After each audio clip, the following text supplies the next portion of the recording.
Right. සූත්‍ර පාඩමේ උක්ත කිරීමෙන් ආපු සුපිරි ගණන අපි හදලා බලමු. හරි. මේක කරන්න තියෙන්නේ මේ ප්‍රකාශනයේ x තමයි උක්ත කරන්න තියෙන්නේ. මම කොටු වරහණකින් දාලා තියෙන උක්ත කරන්න ඕන එක. එතකොට මේකේ විශේෂත්වය තමයි මේකේ x පද හැමතැනම තියෙනවා. කියන්නේ මෙතනින් උඩක් තියෙනවා යටත් තියෙනවා. සාමාන්‍යයෙන් ඔයාලා හදලා තියෙන ගණන් වල x හොයන්න කිව්වොත් x තියෙන්නේ එක තැනක විතරයි. මේක ටිකක් හොඳ ගණනක්. එතකොට මේක කරන්න තියෙන්නේ මෙහෙමයි. ඔයාගේ පළවෙනි ප්ලෑන් එක වෙන්න ඕන x අපිට හොයන්න උක්ත කරන්න තියෙන පදේ එක පැත්තකට ගන්න එක. හරිද? ඒකට ඔයා කරන්න ඕනේ පළවෙනි දේ තමයි ඉස්සෙල්ලම මේක ලියාගෙන ඊට පස්සේ එක පැත්තකට ගන්න නම් හරස් ගුණිතයක් දාන්න. හරස් ගුණිතයක් දාලා ඒ වතාව d ඍණ ex සමානයි b ධන cx කියලා ලියන්න.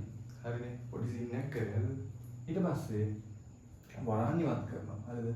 වරහන් ඉවත් කරද්දී AD ඍණ AEX සමානයි B ධන CX. හරිද? ඔන්න ඔහොම යනවා. ඊට පස්සේ ඔයාගේ ප්ලෑන් එක වෙන්න ඕනේ x උක්ත කරන නිසා x තියෙනවා එක පැත්තකට ගන්න. එතකොට AD මෙන්න මේ B මෙහාට ගේනවා. එහා පැත්තේ CX තියෙනවා. මේකේ හාට යද්දි ධන AEX කියලා එනවා.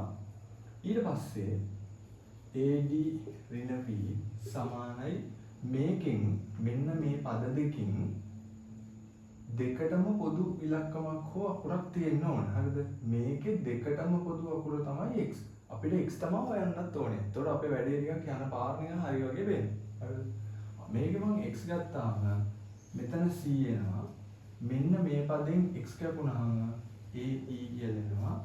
මෙතන x කැපුණාම c කියලා එනවා. දැන් x හොයන්න ඕන නිසා මේක මම බෙදනවා c ධන AE වලින්. c ධන AE වලින්. හරිද?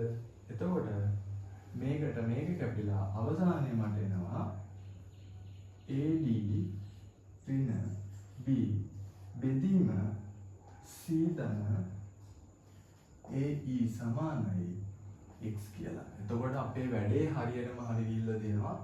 x පටන් ගද්දි තැන් දෙකක තිබ්බට මැදට යද්දි අපි එක පැත්තකට යනවා.